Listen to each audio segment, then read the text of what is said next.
History remembers empires, but legends echo far louder when they're built in blood.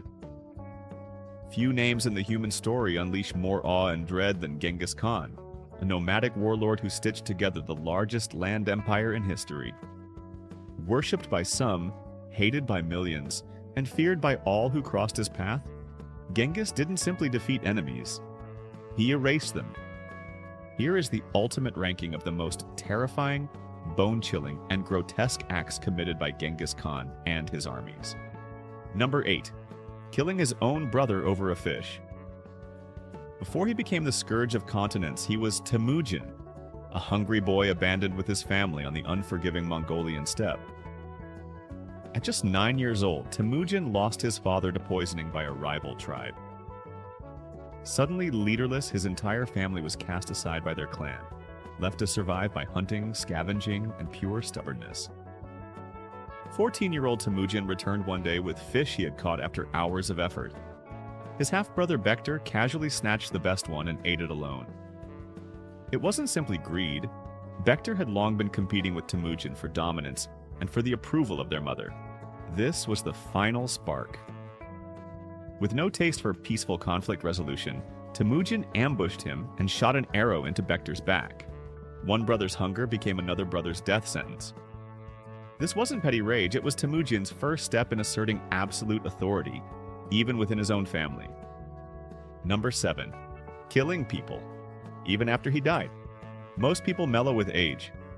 Genghis did not. On his deathbed in 1227, at roughly 65, he issued his final command: "Make sure no one ever finds my body." He wanted to be remembered as something more than human, and that meant hiding his resting place forever. His burial plan turned into a domino effect of death. His corpse was carried into remote wilderness by loyal attendants. If anyone happened to glimpse the procession, they were executed immediately. After the burial, the escorts were killed. The soldiers guarding them were also killed. Some legends even claim the final group committed suicide to make absolutely sure nothing could leak. Another version says a fresh group of soldiers arrived afterward and executed every survivor, ensuring the tomb's location vanished along with them. Even in death, Genghis Khan continued adding to his casualty count. Number 6. Punishing an entire empire over a caravan. In 1218, Genghis Khan attempted something uncharacteristic: peaceful diplomacy. He sent a caravan of roughly 450 merchants to the Khwarezmian Empire to propose trade. The governor of the city of Otrar, Inalchuk, also called Inalchuk, suspected espionage. Instead of investigating, he executed the entire caravan and kept their goods. If killing his half-brother over a fish angered Temujin, imagine the fury after 450 dead merchants. Genghis tried diplomacy again. He sent envoys to demand the governor be punished. Instead, one of his diplomats was killed, and another humiliated. That was it. What followed wasn't warfare. It was revenge carved into geography.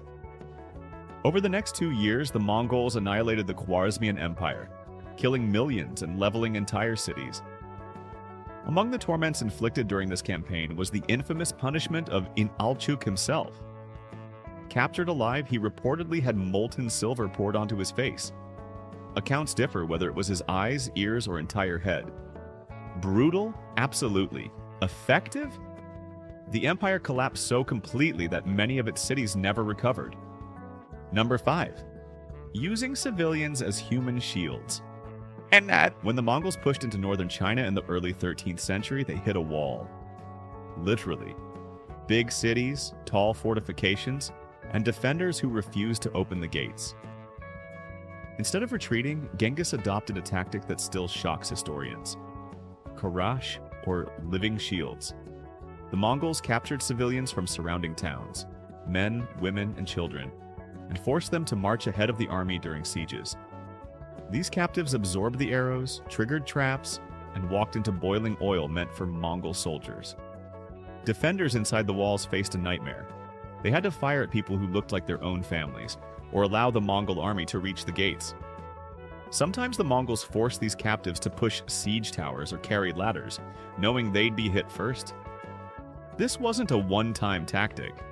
It became one of Genghis Khan's signature siege methods. Number 4. The starvation and fall of Zhongdu, modern Beijing. By 1214, the Jin dynasty's northern territories had already crumbled under Mongol pressure, but their capital, Zhongdu, modern Beijing, still stood.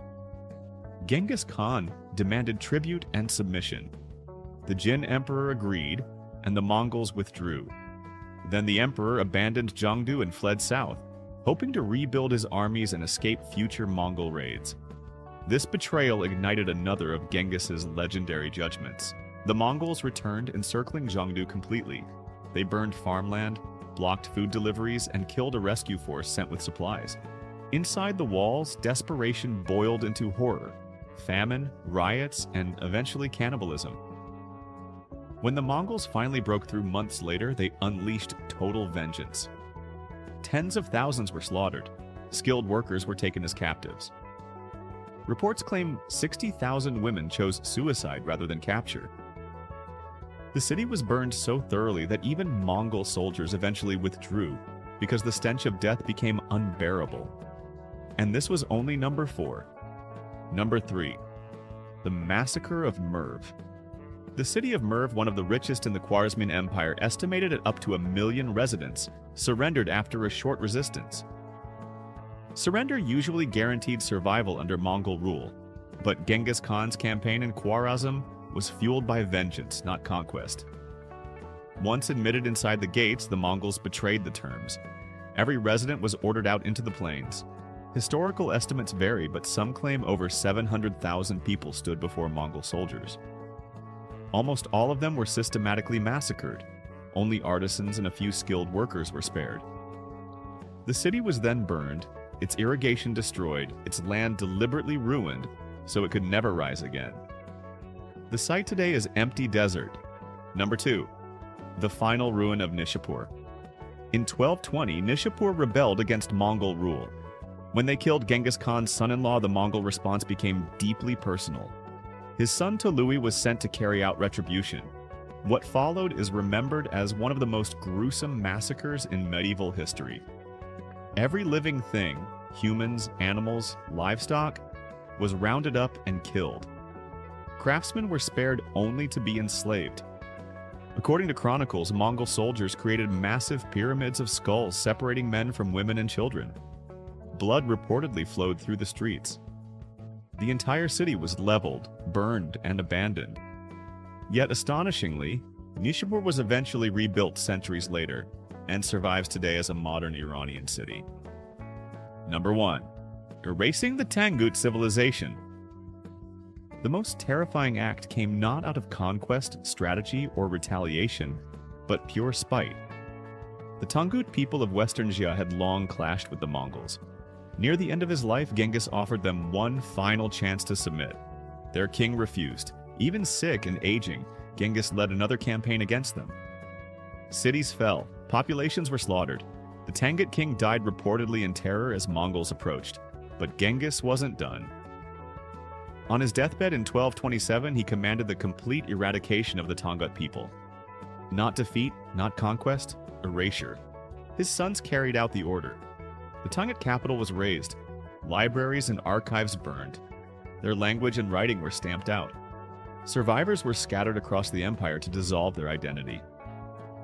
Historians consider this one of the earliest documented attempts at cultural genocide. Today, almost nothing remains of the Tangut world, and that brings us to the end of one of the darkest chapters in human history.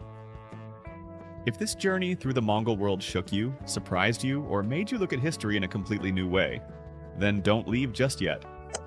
Hit the like and subscribe to the channel, and tell me in the comments which historical figure you want to explore next. Thanks for watching, and I'll see you in the next story.